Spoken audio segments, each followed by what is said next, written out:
Hi, I'm Jazz and welcome to What If, where I try and crystallise one clear thought on my mind in a question, and today that question is, what if Mother's Day wasn't painful for you?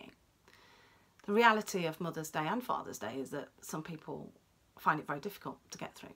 So today I wanted to share my story with you and then tell you the story that I tell myself now, which is slightly different. Growing up myself, my biological mum didn't care for me. She beat me within an inch of my life and stood by and watched my stepdad do the same. And she knew that my stepdad was raping me from 8 years on. In the court case when I was 16, when my stepdad was charged with raping me, my mum gave evidence against me, saying that I was a whore and that I'd asked for it. And when the judge asked her how she felt about me, she said jealous because she took my husband away from me. Now, I know that all of this is, a crock of poo, but when the woman who gives birth to you thinks that, then what does that mean about who you are? I mean, how do you form any other relationship with any other person when the person who is closest to you feels that way about you, and that's the truth about you? So I for years, I really struggled with Mother's Day. Growing up as a child, I had teachers that, one teacher, I must have been about 8, 9, I'd moved to my new school, I was in year 3. And the teacher said, we're making Mother's Day cards. And I'm like, do you know what? No, I'm not doing this anymore. It's over. So I refused to make one. And the teacher said, well, you must have a mum, which kind of made me feel bad for not. And I said, no, I don't. So she went to check on the register or the records they have, and she came back and said, you do have a next of kin who has the same name as you and is female. That's your mum. And I was like, well, she doesn't look after me. I don't like her. I hate her. And I don't want to make her a card. And the teacher said to me, well, maybe if you weren't so angry all the time, she'd be able to forgive you. And making her a card could be a symbol that you've forgiven her as well. So she made me make the card. So I made the card, and then I threw it in the bin on the way home. I think the story we tell ourselves about Mother's Day is based on our own experiences of Mother's Day. And sometimes it's so hard to see outside of our own experiences. And obviously for my teacher at that time, Mother's Day is a time to forgive, forget, redeem, connect. And forgiveness is a real tasty curiosity, isn't it? And forgiveness, I don't know how an 8-year-old forgives a person who is abusing them whilst the abuse is going on. I don't think that's where forgiveness works. I don't think that's how it's meant to work. That's not the power of it, is demeaned there. And for a long time growing up, my relationship with my mum broke all other relationships because I wasn't worthy, I wasn't worth it. The story I told myself. So, anyone who got close to me and tried to be in a nurturing role, an older adult, a teacher, someone, I would just completely black it down straight away. I'd just black out to everything and cut the noise off. I couldn't hear anything positive about myself. So if anyone tried that was over. Friends who, got too close to stop. I always had this, yeah, but if you really knew me, you wouldn't like me feeling. So nothing was ever certain or safe. Relationships with guys, with my husband, and then me as a mum. So today I am a mum. And, I have 3 amazing humans as kids. Last night we were talking about a camping holiday we went on, and they were saying how great it was and how they wished we could do it again. And I said, well, let's make a tent. So we built a tent in the front room and we all slept in this tent. My husband's away, so it's me, my 6-year-old, my 11-year-old, my 14-year-old. It's always like trying to remember the ages is really hard. And we all slept downstairs in this tent. And when I woke up in the morning, they're all gone. And I'm like, oh, typical, I'll clear up all the mess. But they'd gone into the kitchen and made breakfast, and they only used 3 pints of milk and broke 1 plate. So they're cooking on gas this morning. And my feelings about my own mum had stopped me from connecting with me as a mum. Even just when I was a teacher, there was a nurturing side there.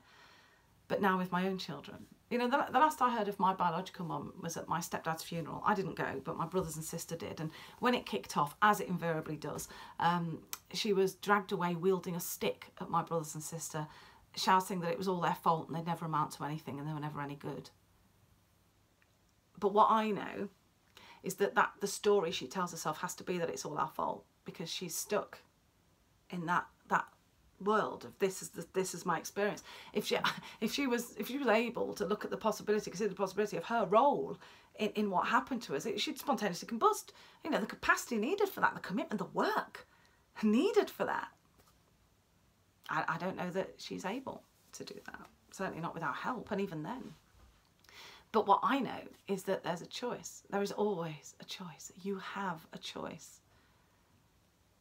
You have a choice. It doesn't feel like you do. I've got friends who've lost babies. I've got friends who've lost their children. I mean, everything I've experienced pales into insignificance because I have no idea how you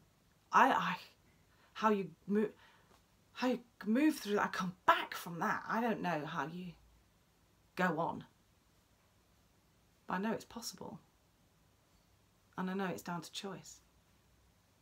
And that's the thing. You see, you have a choice about the story you tell yourself about Mother's Day, about Father's Day, about Valentine's Day, about Christmas. And that story that you tell yourself will drive the strategy you take to get through or to mark or celebrate that day. And my story changed from one of being unlovable and not worthy to one of redemption. Because you know what? My teacher was right. Forgiveness did pave a way forward. But I forgave my mum much later as an adult. And I forgave her in my head and my heart way before I even told her. And when I did tell her, I met up with her and my husband and told her, and it didn't register. She said that it should be her forgiving me and she never would, and I should go and burn in hell. So, but the reason I did it was purely selfish, because my mum had rent-free space, rent-free lodgings in my head. So did my stepdad. They lived there. Every decision, every relationship, every interaction, every choice I made, every road I took, every path, every new challenge, they were there, telling me that truth, that story about myself, that I'd never amount to anything, that I'm worthless, that I'm rubbish, that I'm disgusting, that I'm repulsive, all the time. And I just thought, do you know what, enough. I'm better than this. You're better than this. So I opened the door and kicked them out. That's what forgiveness was. And you have doors with people locked behind. You know, there's really only ever two choices.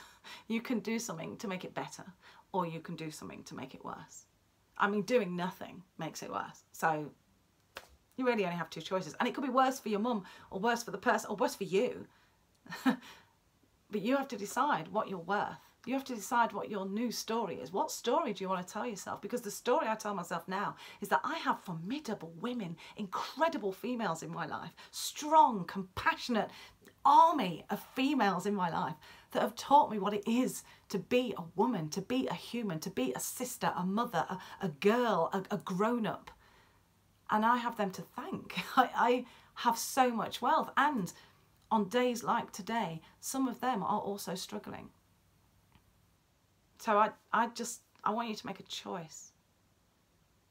I want to implore you to get out of your own head and stop hiding and stop, you know, being affected by the rift that you have between you and your own mum, or you and your kids.